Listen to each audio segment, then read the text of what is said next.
Hi guys, good morning. I wanted to talk to you guys about a little bit about promiscuity and other consequences that I can see right now happening before our eyes. One of the things that I see a common denominator in our culture right now is supply and demand. Men by nature were created to think about sex. Every 60 seconds a man thinks about sex, and that's normal. That's the norm.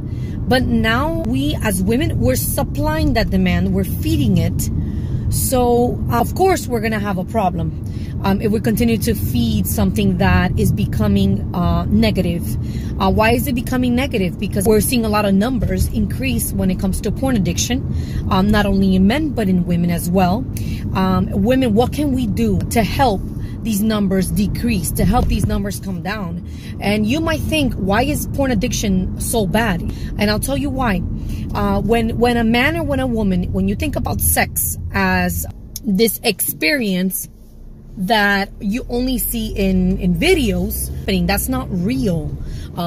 We mimic what we see. We mimic porn videos, and that's not how sex was designed to be.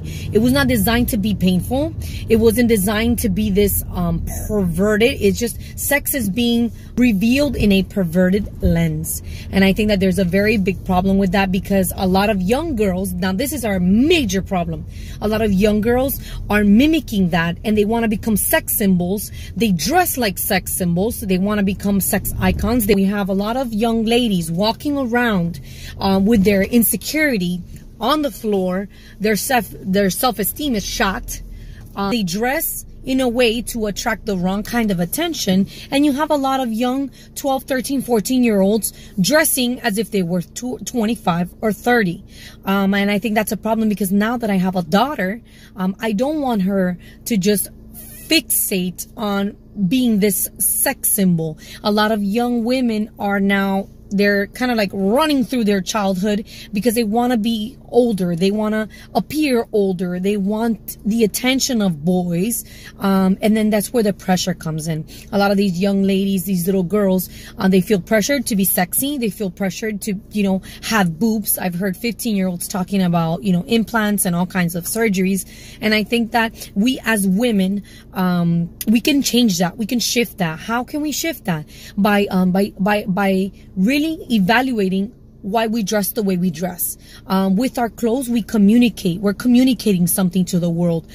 Either we're communicating that modesty is beautiful, that modesty has value, or we're communicating to the world that we wanna show off our body. We wanna be seen. We wanna turn heads. We wanna break neck. My question is, why? Why are we so desperate to turn heads? Why are we so desperate to have men break neck? Why? Why? If you have, now this goes to the women that do this, and I include myself because I was one of those women.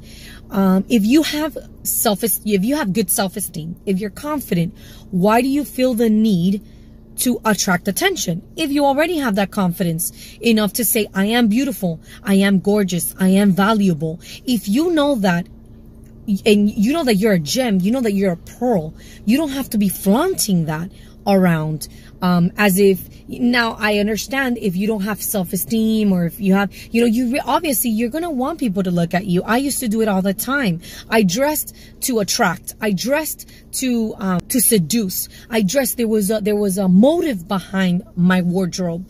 And that's what I'm seeing now. A lot of these young ladies, because of our example as women, as older women, because of our example on how we carry ourselves, the way we speak. I don't even want to go to the way we speak. This young mom calling her son this little shit. Why would you call your son this little shit? Kids hear these things. Kids, our words have power. Our words have impact. I heard a father telling his son, you little fuck, get off the hood of the fucking car. Why would you speak to your son that way? Why? I mean, why are we speaking to our kids like that? Why are we speaking down to them as if they were our enemies? As if they're just these people on the street. They're children. We're forming them. We're molding them. And I'm just here to encourage you. Really evaluate what you say, what you do, how you dress. because in order to make a shift in this generation, in order to cause a difference in this generation that is turning so much into this sexually porn saturated world, we need to make a difference. It is important. It starts with us. It starts with you. It starts with the way you speak. It starts with the way you dress, the way you carry yourself.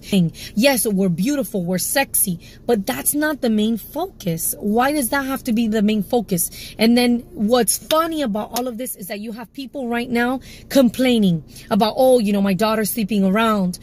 She's young, she's 20, and she's already slept with 17 guys. Or on the flip side, oh, my daughter's an angel and she's 17, but yet she's already gone to bed with 25 boys. Kind of like we complain, and that's my frustration. We complain, but we do nothing. We complain, but yet we're the ones that are causing the most influence in our kids. We complain that our son or that our daughter stay up until 2 o'clock in the morning drinking, and we get plastered ourselves.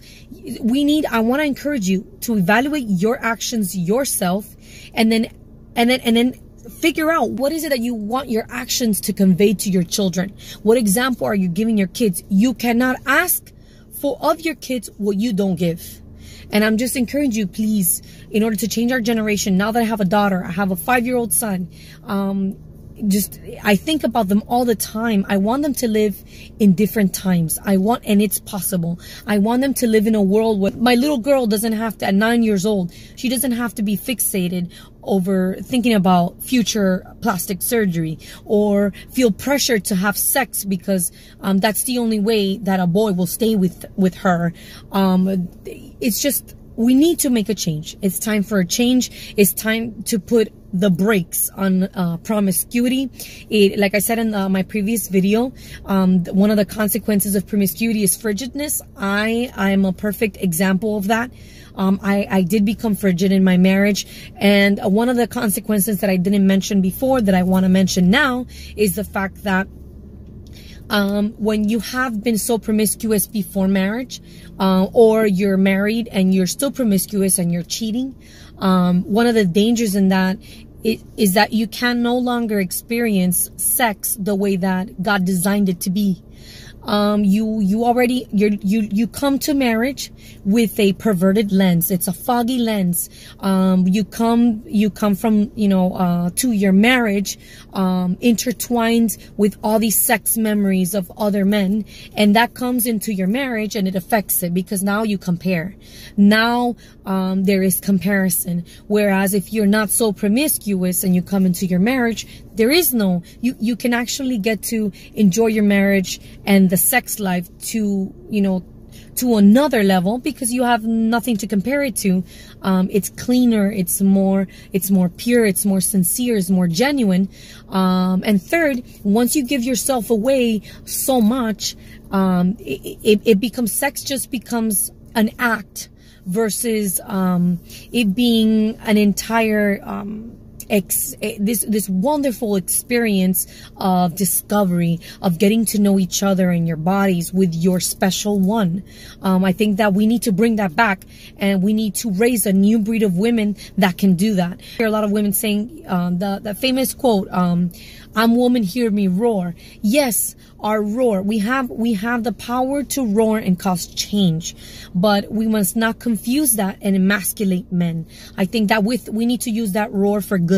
We need to use our words to lift up and not destroy and break down. We need to use our words with kindness. We need to go back to what the Bible talked about, being gentle and being kind of spirit. I believe that if us as women were to change and were committed to be transformed by the word of God, I believe that that alone can impact an entire domino effect on this generation and the next. Keep that in mind. Take this video in. I know it was pretty long, but I really needed to get this out of my chest. Now that it's out, I want to bless you. I declare blessings upon your life. I declare that your mind is renewed today. I declare that as of today, there is a change. As of today, God will touch your heart. God is touching you right now. He's touching your mind, your heart, your body, your spirit. And I know that you will experience transformation. Plug into the word of God. Plug into a mentor. Plug into your church. church or look for a church, seek for someone to speak to, someone that you can just go to them and remove your mask and be real, because we do need to raise a new breed of women for our little girls and little boys. They do deserve a better life, a better lifestyle than what most of us are living right now. Thank you for listening. Thank you for being plugged in today, and see you soon.